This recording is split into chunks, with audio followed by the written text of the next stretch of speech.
আসসালামু আলাইকুম প্রিয় দর্শক, অন্য মঞ্চের আলাপচারিতে আপনাদের সকলকে আমন্ত্রণ জানাচ্ছি। প্রিয় দর্শক, আজ আমি কোনো রাজনৈতিক দলের বক্তব্য নিয়ে আলোচনা করব না। আমি আলোচনা করব একটি ফেসবুক পোস্ট নিয়ে। ঢাকার বুকে ঢাকা বিশ্ববিদ্যালয়ের একটি ছাত্রের মুখে থুতু দিল এক পাকিস্তানি। ঘটনাটা নিয়ে যে আদৌ কোনো হইচই হয়েছে তা মনে হচ্ছে না, বরং আশপাশে যেসব পাবলিক ছিলেন তারা বেশ মজা পেয়েছেন। মোবাইলে ভিডিও তুলেছেন, যে থুতু ছিটিয়েছে তাকে একটা প্রশ্ন কেউ করেননি। হয়তো তাকে স্যার স্যার বলে তোয়াজ করেও থাকতে পারেন। ঘটনাটার বিবরণ পেলাম এক বাংলাদেশের এক ভদ্রমহিলার ফেসবুক পোস্টে। লেখিকার নাম সায়লা শবনম। সায়লাকে আমি চিনি না, তার নামও শুনিনি আগে। হঠাৎই আজ চোখে পড়ে গেল ফেসবুকে দেয়া তার এই পোস্টটি। আর এটা পড়ার পর মনে হলো সায়লা যা লিখেছেন সেটা একটা জাতির ক্ষোভের কথা, বেদনার কথা। তবে শুধু ক্ষোভ বা বেদনার কথা বলেই তিনি শেষ করেননি তার পোস্ট। তিনি সেই বেদনা থেকে বেরিয়ে এসে আত্মসম্মান নিয়ে রুখে দাঁড়াবার কথাও বলেছেন। তার ওই পোস্টের মধ্যে আমি যেন দেখতে পেলাম বাঙালি জাতির স্মৃতি, সত্তা, ভবিষ্যৎ। মা কি ছিলেন, কি হইয়াছেন এবং কি হইতে চলিয়াছেন। অর্থাৎ একটা মানুষের আত্মকথন নয়, এটা বহু মানুষের মনের কথা। আর তার জন্যেই এই এপিসোডে ওই পোস্টটিকে বেছে নিলাম। আসুন শুরু করা যাক। সায়লা শবনমের এই পোস্টটি সত্য মিথ্যা কি আছে এই পোস্টে সেটা বিচার করবার জন্য আমি এই আলোচনা করছি না। এই পোস্টটি আমাদের সামনে তুলে ধরে বাংলাদেশের এক বড় অংশের মানুষের মনের ভয়, ক্ষোভ, হতাশা এবং ভবিষ্যৎ নিয়ে উদ্বেগ। কেন এমন অনুভূতি তৈরি হচ্ছে, আজ সেই প্রশ্নের উত্তর খোঁজার চেষ্টা করব। সায়লা শবনম শুরু করেছেন একটি ঘটনার বর্ণনা দিয়ে। তার কথাতেই বলা যাক ঘটনাটি। আমরা মাঝে মাঝে তার কথা নেব, মাঝে মাঝে আবার আমাদের কথাও যোগ করে দেব তার মধ্যে। গাড়ির দরজা খুলে তিনি লিখছেন, গাড়ির দরজা খুলে প্রচণ্ড মারমুখী ভঙ্গিতে জঘন্য একটা গালি দিয়ে একজন সাইকেল আরোহীর দিকে তেড়ে গিয়ে গায়ে ধাক্কা দিল। 3 দিন আগে ঢাকা বিশ্ববিদ্যালয়ে ঘটে যাওয়া ঘটনাটার ভিডিও নিশ্চয়ই দেখেছেন সবাই। দেখে না থাকলে বলি, বিশ্ববিদ্যালয়ের একজন ছাত্র শহীদুল্লাহ হল থেকে সাইকেল নিয়ে বের হয়ে তিনি মেন রোডে ওঠার পর পেছন থেকে একটা সাদা প্রাইভেট গাড়ি সাইকেলটিকে ধাক্কা দেয়। এরপর কি হওয়া উচিত ছিল? গাড়িটি থেমে যাওয়া উচিত ছিল, কিন্তু ড্রাইভার যিনি গাড়ি চালাচ্ছিলেন তিনি সেটি না থামিয়ে সাইকেলটিকে ঠেলে নিয়ে যেতে থাকলেন। ঘটনাটা দেখে রাস্তার আশেপাশে থাকা ছাত্র জনতা গাড়িটি থামালো, থামিয়ে ভিডিও করা শুরু করলেন। ড্রাইভারের আসনে থাকা লোকটি তখন মারমুখী ভঙ্গিতে বেরিয়ে এলেন এবং উর্দুতে মা সংক্রান্ত অশ্লীল গালি দিয়ে সাইকেল চালকের কাছে ছুটে গেলেন। গিয়ে তাকে আবার কিছু কিলচড় ঘুষি মারলেন এবং তার গায়ে মুখে থুতু দিলেন। এবং এটা যখন তিনি দিচ্ছেন তখন কালো বোরখা পরা একজন মহিলাও গাড়ি থেকে নেমে এসে উদ্ধত ভঙ্গিতে সেই বহেস বা তর্কে যোগ দিলেন। এবং তখন জানা গেল তারা দুজনেই পাকিস্তানি। কিভাবে জানা গেল? নিশ্চয়ই তারা সেখানে বলেছেন। এবং কি বলেছেন? যে বাংলাদেশের এই এরা যেটা তারা সেই 71-এর আগে যখন পাকিস্তান ছিল তখন বাংলাদেশের মানুষদেরকে, তখন তো বাংলাদেশ নয়, পূর্ব পাকিস্তানের এই বাঙালিদের তারা মানুষ বলেই গ্রাহ্য করতো না। তাদেরকে বুটের ডগায় তাদেরকে সামলে রাখতো, তাদেরকে পায়ের নিচে রাখতো। তো এই ঘটনাকে কেন্দ্র করে লেখিকার প্রথম প্রশ্ন, স্বাধীনতার 55 বছর পরে ঢাকার মাটিতে একজন পাকিস্তানি কিভাবে এমন ঔদ্ধত্য দেখানোর সাহস পেলেন। আর এখান থেকেই শুরু হয়েছে তার মানসিক যন্ত্রণা। তারপর তিনি ফিরে গেছেন ইতিহাসে। ঢাকা বিশ্ববিদ্যালয়, যে বিশ্ববিদ্যালয় 1971 সালের 25শে মার্চ রাতে কি যেন অপারেশন সানশাইন সম্ভবত নামটা ছিল, মনে পড়ছে যতদূর, সেই পাকিস্তানি সেনাবাহিনীর প্রথম বড় আঘাতের অন্যতম শিকার হয়েছিল যে বিশ্ববিদ্যালয়, ঢাকা বিশ্ববিদ্যালয়। ঢাকা বিশ্ববিদ্যালয়ের শহীদুল্লাহ হল, জগন্নাথ হল, রোকেয়া হল, অসংখ্য ছাত্র, শিক্ষক, কর্মচারী প্রাণ হারিয়েছিলেন। এই ইতিহাস বাংলাদেশের রাষ্ট্র গঠনের ইতিহাসের অঙ্গ হয়ে রয়েছে। এই স্মৃতি শুধু বইয়ের পৃষ্ঠা নয়, এটি একটি জাতির আত্মপরিচয়ের অংশ। শায়লা শবনম এই ব্যাপারে লিখেছেন, স্বাধীনতার 55 বছর পরে ঢাকার মাটিতে পাকিস্তানিরা খুবই স্বাধীন এবং বেপরোয়া হয়ে উঠেছে। ওই পুরুষটি এবং যে মহিলাটি যে ভঙ্গিতে তেড়ে এসে একজন বাংলাদেশি তার প্রতি চরম ঔদ্ধত্য দেখিয়েছেন এবং ঘৃণামূলক তাকে গালাগাল দিয়েছেন, তার মুখে থুতু দিয়েছে, তাতে পাকিস্তান আমলে এদেশের মানুষের প্রতি তাদের আচরণ কতটা ভয়াবহ, ঘৃণ্য, বিদ্বেষপূর্ণ ও বৈষম্যমূলক ছিল তা সহজেই অনুমান করা যায়।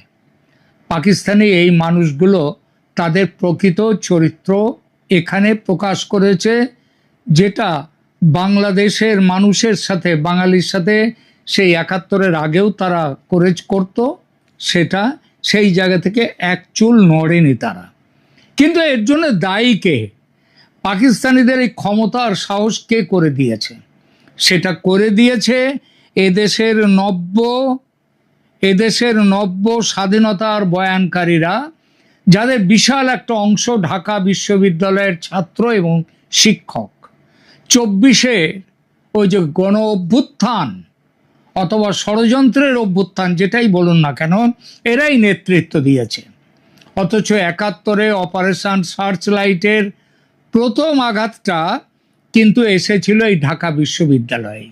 25শে মার্চ রাতেই বিশ্ববিদ্যালয়ের কয়েকশো ছাত্র এবং শিক্ষক হত্যার শিকার হয়। রোকেয়া হল থেকে ধরে নিয়ে যাওয়া হয় অনেক মেয়েকে, ছাত্রীদের। পাকিস্তানি নরপশুদের হাতে ধরা না পড়ার জন্য অনেক ছাত্রী ছাদ থেকে লাফিয়ে আত্মহত্যা করেছিল। তারা কেন জীবন দিয়েছিল? আক্রমণকারী কতটা হিংস্র হলে একটা মানুষ এবং মেয়ে অবলীলায় জীবন দিয়ে দেয়। নিজেদের প্রাণ দিয়ে যারা 71-এর স্বাধীনতার অনির্বাণ শিখা জ্বালিয়েছিল দেশে, সেই শিখা নিভিয়ে দিয়ে দ্বিতীয় স্বাধীনতার ঘোষণা দিল যারা 24-এ, সেই ঘোষণায় কিন্তু এই বিশ্ববিদ্যালয়ের একজন ছাত্রছাত্রীও প্রাণ হারায়নি। কারণ কি? এরাই এখন 71-এর পূর্বসূরিদের আত্মদান ভুলে গিয়ে সেই হত্যাকারী পরাজিত পাকিস্তানের বন্দনা করছে উচ্চরবে। এ এক চরম প্রহসন, এ চরম আত্ম অবমাননা। ঢাকা বিশ্ববিদ্যালয়ের সামনে এই যে ঘটনাটি ঘটলো, সেটা কোনো বিচ্ছিন্ন ঘটনা নয়। এই ছবি বাংলাদেশে এখন খুবই সাধারণ। শবনম আরও জানিয়েছেন, আর একটা বিষয় লক্ষ্য করছি, ইদানিং বাংলাদেশের মাটিতে পাকিস্তানিদের ঘুরতে ফিরতে বেড়াতে প্রচুর দেখা যাচ্ছে। কিছুদিন আগে কুমিল্লার হোটেলে 4 বছরের একটি বাচ্চাকে ভুল করে রেখে এক বিদেশি পরিবার চলে যাওয়ার ঘটনা মনে আছে আপনাদের? পরে অবশ্য যোগাযোগ করে তারা বাচ্চাটি নিয়ে যায়। ফেসবুকে যখন এই ব্যাপার নিয়ে যখন প্রচুর আলোচনা চলছে, সেই বাবা মায়ের দায়িত্ব জ্ঞানহীনতা নিয়ে আলোচনা চলছে, লোক নানা মানুষ বিরূপ মন্তব্য করছেন, তখন লেখিকা শবনম তিনি জানাচ্ছেন, আমি শুধু অবাক হয়ে লক্ষ্য করলাম সেই মানুষগুলো যারা এসছিল, ওই হোটেলে ছিল, বাচ্চাকে ফেলে রেখে গিয়েছিল, তারা সবাই পাকিস্তানি এবং তাদের বহরে 14-15 জন নারী পুরুষ ছিল যারা সবাই পাকিস্তানের নাগরিক। তারা নাকি কক্সবাজার যাচ্ছিল। এই মানুষগুলো এদেশে কি করে, কি আর করে? বাংলাদেশ তো এখন পাকিস্তানের কাছে এক প্রমোদ তরণী, হাহা, প্রমোদ তরণী। জমিদার ফিরে পেয়েছে তার হারিয়ে যাওয়া জমিদারিতে একজন থাকে জমিদার, বাকিরা তার বেতনভোগ থাকে। কিন্তু সেই বেতনভোগদের জন্য জমিদারের ভালোবাসা না থাক, বিশ্বাস থাকতো, একটা আস্থা থাকতো, তার লেশ মাত্র নেই বাংলাদেশিদের প্রতি এই পাকিস্তানিদের। এটা কেন? শায়লা শবনম তার একটা চমৎকার উদাহরণ দিয়েছেন। তিনি লিখেছেন, শিবির সভাপতি সাদ্দাম, শিবির মানে আপনারা জানেন জামায়াতের যে ছাত্র সংগঠন, সেটা হচ্ছে শিবির, ছাত্র শিবির।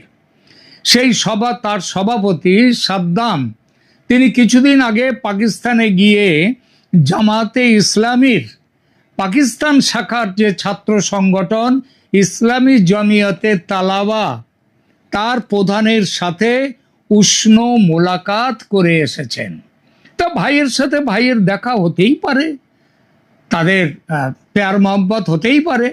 মূলত তো এই উদ্দেশ্যেই তারা পাকিস্তান সফরে গিয়েছিল। কিন্তু জামিয়াতে তালাবা তাদের এই মোলাকাতের যে ভিডিওটি প্রকাশ করেছেন এবং ব্যাকগ্রাউন্ডে মিউজিকে যে গানটি জুড়ে দিয়েছেন, একটি গান উর্দুতে, যার কথাটা হচ্ছে, গানের কথা, মুক্তি বাহিনী কে गुंडों से कौन लड़ा था ढाका में, मुल्क की वहदत को नजराने आल बदरे बंगाल दिए, जमियत ने इस धरती को हीरे मोती नाल दिए। বাংলায় এর অনুবাদ করলে অনেকটা এরকম দাঁড়ায়, মুক্তিবাহিনীর গুন্ডাদের বিরুদ্ধে ঢাকায় কে লড়েছিল? আবার খেয়াল করুন, মুক্তিবাহিনীর গুন্ডাদের বিরুদ্ধে ঢাকায় কে লড়েছিল? দেশের ঐক্যের জন্য আলবদর বাংলায় আত্মোৎসর্গ করেছিল আলবদর। জমিয়ত এই মাতৃভূমিকে হীরা, মতি ও রত্ন উপহার দিয়েছে। কি সাহস! মুক্তিবাহিনী ছিল গুন্ডাদের বাহিনী। কে বলছে? পাকিস্তানের জামাত বাহিনীর ছাত্র। কাকে বলছে? বাংলাদেশের জামাত বাহিনীর ছাত্র নেতাকে। যে ছাত্র হয়তো এই গানের তালে নাচ করেছে তার পাকিস্তানি কাউন্টার পার্টদের সঙ্গে। স্মৃতি, লজ্জায় মুখ লুকাও তুমি। মহান ৭১ বাংলাদেশে তোমার জানাজা হয়ে গেছে। দোষ তো পাকিস্তানিদের নয়, দোষ বাংলাদেশের এই যারা সন্তান, এদের। স্মৃতির কম্পিউটার থেকে ৭১কে মুছে দেওয়ার সংকল্প তো পাকিস্তান করেনি, সে কথা তো পাকিস্তান বলেনি, বলেছে তো বাংলাদেশের মহান নোবেল প্রাপক মোহাম্মদ ইউনূস এবং তার চেলা চামুন্ডারা। ভাইয়ের খুনিকে, বোনের ধর্ষককে আপ্যায়ন করে কারা আনছে ঘরে? বাংলাদেশের ক্ষমতায় যারা বসে আছে তারা। শবনম লিখছেন, ওরা এখনো বাংলাদেশ, মুক্তিযুদ্ধ এবং মুক্তিযোদ্ধাদের কি দৃষ্টিতে দেখে বুঝতে পারছেন তো? মুক্তিযোদ্ধারা পাকিস্তানের কাছে গুন্ডা। বহুদিন থেকে মুক্তিযুদ্ধকে বিতর্কিত করার ওদের বিভিন্ন ন্যারেটিভ দেখছেন না? গত 2 বছর থেকে তো প্রকাশ্যে মুক্তিযুদ্ধের ইতিহাস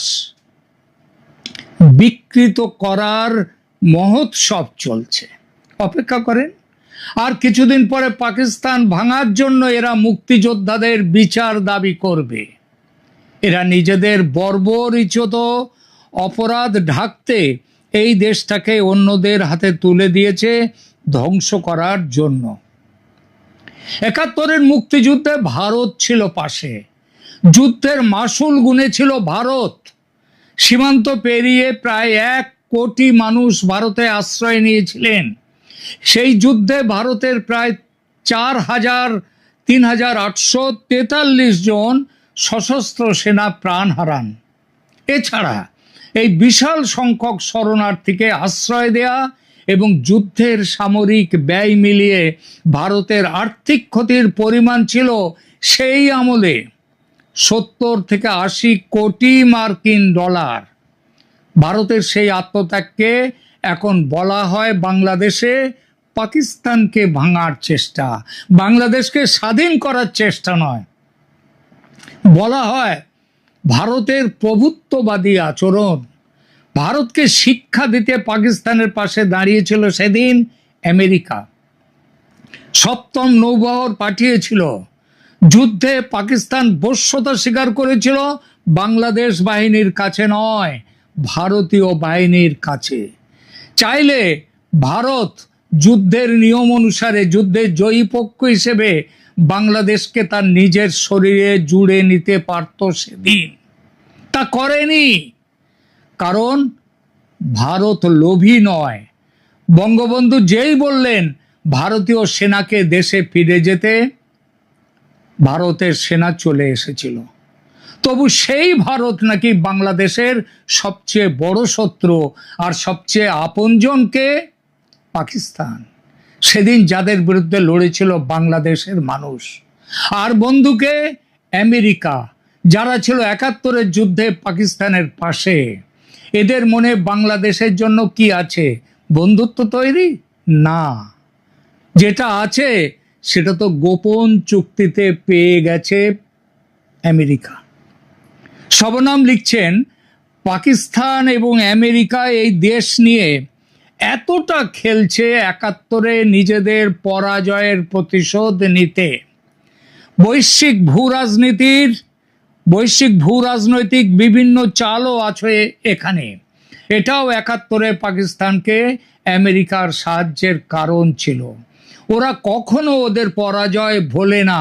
তাই বাংলাদেশের জাতীয় সংসদের সামনে আমেরিকার স্বাধীনতা দিবস উদযাপনের আয়োজন করতে হয়েছে। এদেশের রাজনীতি নিয়ে তাদের বিভিন্ন কর্মকর্তার জামাত শিবিরদের মতো বক্তব্য দেয়া, বাংলাদেশে পাকিস্তানিদের ঔদ্ধত্য, ঘৃণ্য আচরণ আর সরকারের নীরবতা, সবটাই একই সুতোয় বাঁধা। একটির সাথে আরেকটি মিলে যাবে সব। অর্থাৎ ওই যে থুতু ছেটালো ঢাকা বিশ্ববিদ্যালয়ের ছাত্রটির মুখে পাকিস্তানি, এবং জনতা মজা পেয়ে ভিডিও তুলল, একটা প্রতিবাদী কণ্ঠ এগিয়ে এসে কৈফিয়ত তলব করলো না, পুলিশ এলো না, এই সব কিছুর সুতো একটাই জায়গায়। পাকিস্তানি জমানার সেই দিনে ফিরে গেছে দেশ। এটাই তো বর্তমান পরিপ্রেক্ষিতে একান্ত স্বাভাবিক। বাংলাদেশের জন্মকথা ভুলিয়ে দেওয়ার চেষ্টা চলছে নতুন ন্যারেটিভ তৈরি করে মানুষকে খাওয়ানোর। এখন সামনে দুটি পথ, একটি আবার পরাধীন হওয়া, আর অন্যটি হলো স্বাধীনতার জন্য আর একটি লড়াই।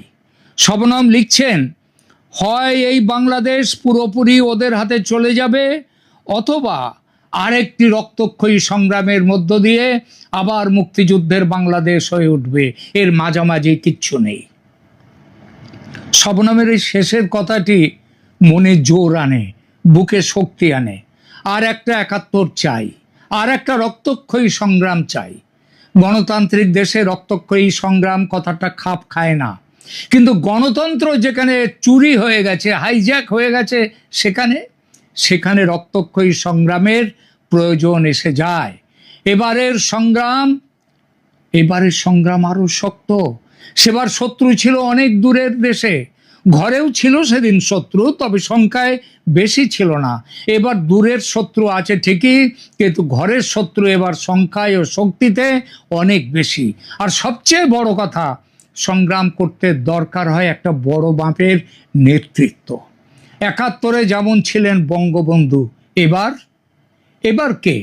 বন্ধু, ইতিহাস যখন বিভক্ত হয় তখন সমাজও বিভক্ত হয়। একটি জাতি তখন শুধু বর্তমান নিয়ে লড়াই করে না, সে লড়াই করলে চলে না, সে অতীত নিয়েও তাকে লড়াই শুরু করতে হয়। লেখিকার পোস্টের শেষ অংশ সবচেয়ে আবেগপূর্ণ। তিনি লিখেছেন যে বাংলাদেশ একটি বড় ঐতিহাসিক মোড়ে দাঁড়িয়ে। এটি তার ব্যক্তিগত মতামত নয়, এটা বাঙালি জাতির মনের কথা। সবাই এর সঙ্গে একমত নাও হতে পারেন, কিন্তু তার লেখায় যে উদ্বেগ ফুটে উঠেছে সেটা সত্যি। বন্ধুরা, প্রত্যেক জাতির জীবনেই এমন কিছু মুহূর্ত আসে যখন তাদের সিদ্ধান্ত নিতে হয়, তারা কি ইতিহাসকে স্মরণ করবে নাকি ইতিহাসকে নতুন করে লিখতে চাইবে। বাংলাদেশ আজ সেই ধরনের এক বিতর্কিত সময়, একটা ভয়ঙ্কর সময় অতিক্রম করছে। শায়লা শবনমের এই পোস্টের প্রতিটি বক্তব্যের সঙ্গে সবাই হয়তো একমত হবেন না, তার দরকারও নেই, কিন্তু তার লেখার ভেতরে যে উদ্বেগ, যে কষ্ট, যে প্রশ্নগুলো আছে সেগুলোকে উপেক্ষা করা সহজ নয়। কারণ একটি দেশের ভবিষ্যৎ শুধু অর্থনীতি দিয়ে নির্ধারিত হয় না, সেটি নির্ধারিত হয় তার ইতিহাসের প্রতি সম্মান, নাগরিকদের পারস্পরিক আস্থা এবং মতভেদের মধ্যেও গণতান্ত্রিক সহাবস্থানের সক্ষমতা দিয়ে।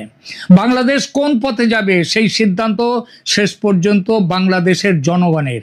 ইতিহাস অবশ্যই সেই সিদ্ধান্তের সাক্ষী হয়ে থাকবে। ইতিহাস থেকে শিক্ষা নিয়ে ভবিষ্যতের চলার পথ তৈরি করতে হয়। ইতিহাসকে অস্বীকার করে যে জাতি বাঁচতে চায়, সেই আত্মবিস্মৃত জাতির জীবনে কিন্তু উন্মুক্ত আকাশ থাকে না, থাকে অতলান্ত খাদের অন্ধকার। যে দ্রুততার সঙ্গে বাংলাদেশ পতনের পথে, গোলামির পথে এগিয়ে চলেছে, তাতে আর দেরি করলে সর্বনাশ হয়ে যাবে। কিন্তু কোথায় সেই ঘোর সওয়ার? বিষ্ণুদের কবিতার কথা মনে পড়ছে। কোথায় সেই ঘোর সওয়ার যিনি জাতিকে আর এক গণজাগরণের মধ্য দিয়ে নিয়ে যাবেন সামনে? মানুষ কিন্তু অপেক্ষা করছে। জনসমুদ্রে জেগেছে জোয়ার, হৃদয়ে আমার চোরাবালি আমি, দূর দিগন্তে ডাকি, কোথায় ঘোর সওয়ার শেখ হাসিনা? আপনি শুনতে পাচ্ছেন? ধন্যবাদ।